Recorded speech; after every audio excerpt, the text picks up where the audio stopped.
Mas mahabang oras para sana ang maibibigay ni Coach Gigi Redick kay Dorian Finney-Smith sa paglalaro mga ito at posible pang gawing starter ng Los Angeles Lakers. Yan nga ang kanyang nasabi sa kanyang post-game interview. Tara na't pag-usapan natin yan. Pero bago yan, dito muna tayo mga idol. Panalo nga ang Los Angeles Lakers sa naging laban nila kontra sa Washington Wizards kung saan tinambakan nga nila ang visiting team ng 23 points. At sa first half pa nga lang mga tol ay ganda na naging opensa ng Lakers kung saan gumawa nga kagad si Dorian Finney-Smith ng tatlong magkakasunod na tres at may 3 of 3 sa 3-point line. At pati nga si LBJ mga idol ay nagpakita rin ng very dominant play kung saan ganda nga ng kanyang alley-oop poster dunk mula sa pasa ni Reeves na may kasamang foul. At umusad nga si LBJ mga idol bilang pangpito sa all-time leaders regular total steal at naungusan niya nga si Scottie Pippen. At panalo nga ang Lakers score na 118-88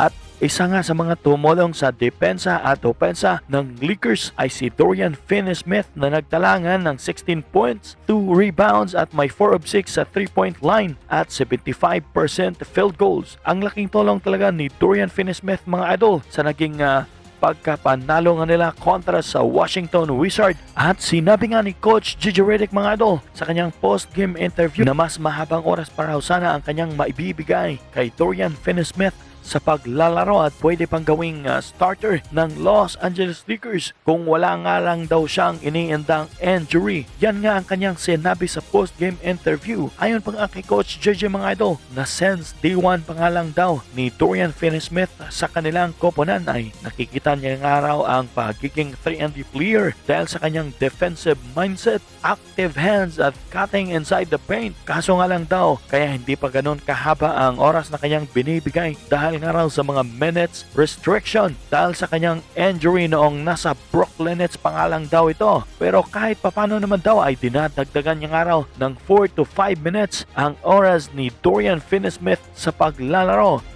At mismong si Dorian Finney-Smith mga idol ay may sinabi nga rin sa kanyang naging post-game interview. Sinabi niya nga nakiusap nga daw siya sa kanyang mga training staff na sana bigyan siya ng mahabang oras sa paglalaro. At kita naman natin mga idol ang kanyang nagawa sa naging laban nga nila kontra sa Washington Wizards kahit na may minutes restriction pa nga siya. At heto nga ang kanyang nagawa mga idol sa naging laban nga nila kontra sa Washington Wizards. Dito nga sa first quarter, pinasa sa kanya ang bola mula kay Anthony Davis at isang quick release sa 3-point line ang kaniyang ginawa. At dito naman sa second quarter, well contested nga ang kanyang tira sa corner mula sa pasa ni LBG pero pasok pa din yan mga idol. At dito naman sa third quarter, nagkaroon nga ng miss shot si AR pero andyan nga si DFS mga idol para sa isang offensive rebound at points agad yan para kay Dorian Finney-Smith mga idol. Anong masasabi niyo mga idol sa video natin ngayon? I-comment nyo lang sa baba ang inyong mga komento.